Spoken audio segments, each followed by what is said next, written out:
Hello my YouTube family, कैसे हैं आप सभी। डेली लाइफ विद मीत में आप सबका बहुत बहुत स्वागत है। ये है 17 तारीख की रात का समय और बस मैं यहाँ सारे गेस्ट रोटी खाकर जैसे खाना खाकर चले गए थे। उसके बाद मैं आ गई थी कोको को सुलाने के लिए। मैंने कोको को खाना खिलाया। उसके बाद अब कोको सो रहा था। जब तक मैं ना सुलाऊँ ना वो नहीं सोता है। वैसे सो जाता है लेकिन अभी जैसे घर में पाठ चल रहा है तो वो थोड़ा सा ना परेशान हो रहा था, तो मैं ही उसे सुला रही थी। फिर सुला कर ना जैसे वो सोया उसके बाद फिर मैं बाहर आई और ये है नेक्स्ट डे मॉर्निंग का टाइम। और यहाँ पर बस हमने नाश्ता लगवा दिया था। ये 18 तारीख का व्लॉग है सुबह का।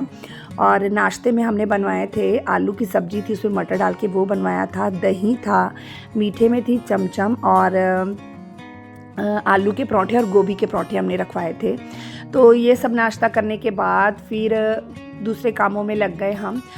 और ये है दोपहर का समय जब चाची जी यहाँ पाठ कर रहे हैं। ये मेरी चाची जी हैं, वो पाठ कर रही थी।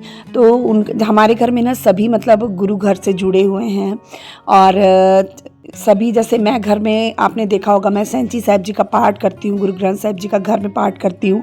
उसी तरीके से ना हमारे घर में सभी पाठ करते हैं। तो बस चाची जी का बहुत मन किया तो चाची जी कहने लगे मतलब मैं भी पाठ करूँगी करके।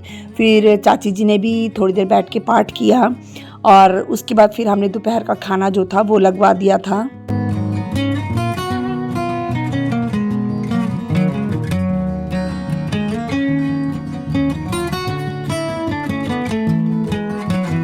मेरा गला ना अभी और भी ज़्यादा ख़राब हो गया है, यानी आवाज़ नहीं निकल रही। सुबह से बहुत कोशिश कर रही थी कि मैं वॉइस ओवर कर सकूं पर सुबह बिल्कुल आवाज़ नहीं निकल रही थी।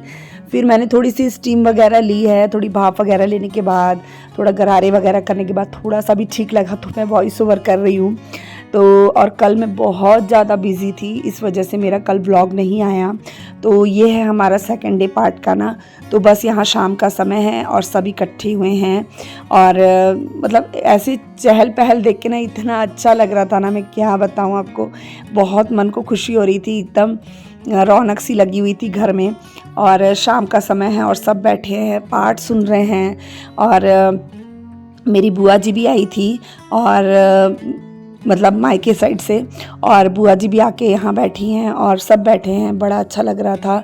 और इसके बाद ना फिर ये क्या है ना, व्लॉग जो भी शूट कर रहा था ना रमन ही शूट कर रहा था। रमन के पास ही मेरा मोबाइल हर समय ज़्यादातर रहता था। तो बच्चे को जितना समझ आता था उतना उसने कर दिया। उसको ये था कि मम्मा का व्लॉग बस गैप मत हो, तो इस वजह से बच्चे ने शूट कर दे रहा था जितना उससे हो रहा था। और ये रात को यहाँ सब हमने खाना लगवा दिया था, बड़े सभी खाना खा रहे थे। और अंदर ये जो हिस्सा था ना बाहर का, हमारे वेड़े का हिस्सा जो था ना वो इतना गर्म हो जाता था ना, क्योंकि वहाँ हर समय मतलब गैस वो चालू करते थे ना तवा, मतलब फुलके वगैरह सेकने के लिए। तो उस वजह से ना अंदर गर्मी रहती थी। या फिर अंदर बैठ सकते थे एसी में या फिर गेट के बाहर। गेट के बाहर भी काफ़ी ठंडा रहता था, मतलब हवा चलने लग जाती थी रात के समय में ना, तो बहुत अच्छा लगता था बाहर। मतलब तो डैडी जी लोग ज़्यादातर ना, सब डैडी जी, ताया जी, चाचा जी लोग ज़्यादातर बाहर ही बैठ जाते थे गेट के बाहर, तो ठंडा लगता था। तो बस यहाँ पर मैं सबने खाना खा लिया। उसके बाद फिर मैं आ गई थी कोको को खाना खिलाने के लिए। कोको का भी ऐसा था ना कि मैं ही उसे खिलाती थी तभी वो खाता था, नहीं तो मैं नहीं रहती थी ना पास में तो वो खाने को मुंह भी नहीं लगाता था। तो यहाँ पर बस मैं उसे घी लगी रोटी और सलाद लेकर आई थी और पनीर लेकर आई थी मैं उसके लिए, पनीर की सब्ज़ी। तो बस यहाँ कोको वही खा रहा है। और यहाँ पे मैं जब तक उसको खिलाने नहीं आ रही थी ना बिल्कुल नहीं खा रहा था खाना। तो रमन पहले गया था, रमन कहने लगा मम्मा वो मुझसे नहीं खा रहा है, वो आपको ही ढूंढ रहा है। फिर मैं गई उसे खाना खिला कर आई और हमारी वाईफाई की वायर फिर ठीक कराए ना तो कोको ने फिर ख़राब कर दी। फिर हमने दोबारा कंप्लेंट डाली तो वो आए और उन्होंने फिर दोबारा ठीक किया। और यहाँ पर कोको को मैं रात को सुला रही हूँ। सारे जब सब चले गए उसके बाद मैं आ गई थी कोको को सुलाने के लिए। तो बस यहाँ पर मैं कोको को सुलाऊँगी और इसके बाद मैं यहीं पे मैं अपने ब्लॉग का एंड करती हूँ।